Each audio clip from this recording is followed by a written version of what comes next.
టిల్లుగాడు కొత్త record create చేసి మళ్ళా మార్కెటింగ్ చేసుకోలేక ఓడిపోయినమంటాడేంది?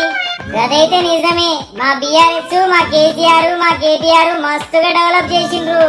1,50,000 కోట్లతో కూలేశ్వరం కట్టిర్రు. గొర్రెల పంపిణీ స్కామ్, ఫార్ములా ఈ కార్ రేస్ స్కామ్ చేసిర్రు. జడ్జిలు, సెలబ్రిటీలు నటీనటుల ఫోన్లు ట్యాప్ చేసి కొంపలు కూల్చిర్రు. ఇట్లా మస్తు గలీజ్ పనులు చేసిర్రు కదా. ఎన్ని ఆరోపణలే, ఇంకా నేరాలు రుజువు కాలే కదా. అరే ఎవరి మీద నేరాలు రుజువైనవి అని ఇష్టం వచ్చినట్లు ఆరోపణలు చేస్తుండు కేటీఆర్. అయ్యే కాదు, లిక్కర్ స్కామ్ ఉండనే ఉన్నదా?